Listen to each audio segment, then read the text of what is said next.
दोस्तों 67th BPSC prelims exam में अब कुछ ही सप्ताह शेष बचा हुआ है। शेष दिनों में आप रिवीजन के माध्यम से अपनी तैयारी को अधिक मजबूती प्रदान कर सकते हैं। मेरे द्वारा प्रत्येक दिन 5 टॉपिक्स दिया जाता है जो बीपीएससी प्रीलिम्स एग्जाम के लिए बहुत अधिक इम्पोर्टेंस है। तो इन टॉपिक्स का भी आप रिवीजन कर एग्जाम हॉल में अधिक से अधिक क्वेश्चन सोल्व कर सकते हैं।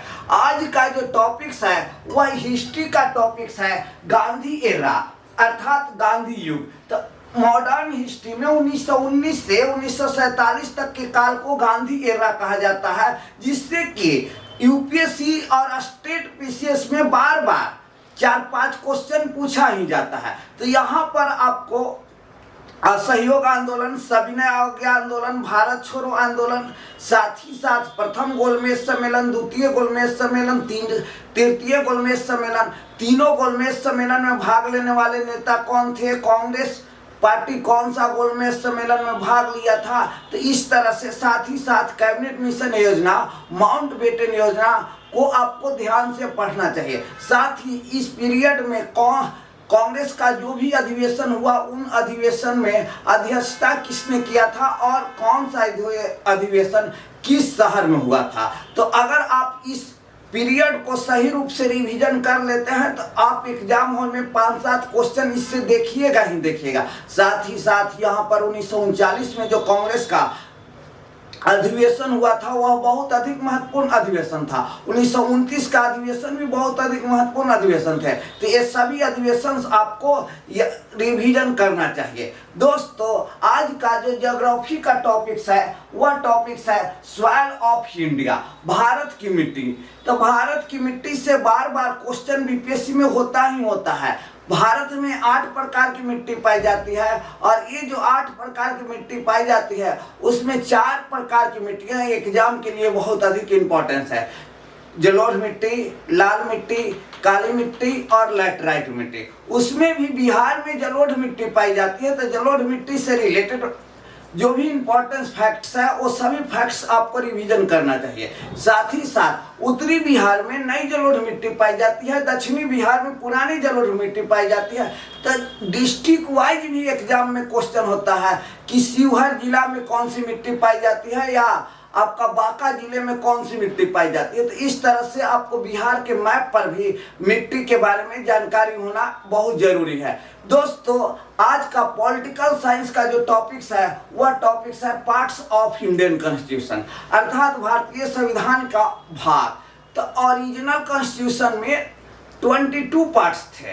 प्रेजेंटली भारतीय संविधान में 25 पार्ट्स है। अब यहाँ पर part 1, part 2, part 3, part 4, part 5, part 6, part 7, part 8, part 9, part 10 आपको कंप्लीट होना चाहिए। ऐसे तो पार्ट 7 एबोलिश कर दिया गया। साथ ही साथ आपको पार्ट 11, पार्ट 12 और पार्ट 15, 16, 17, 18 और 20 डायरेक्टली याद होना चाहिए। जैसे बार बार पूछता है कि संविधान के भाग 20 में क्या है, तो संविधान के भाग 20 में एक ही अनुच्छेद है, अनुच्छेद 368, जो संविधान संशोधन की प्रक्रिया का व्याख्या करता है। तो इस तरह से आपको संविधान के भाग से क्वेश्चन बार बार पूछा जाता है, चाहे वो डायरेक्ट क्वेश्चन हो या मैच द फॉलोइंग से रिलेटेड क्वेश्चन हो।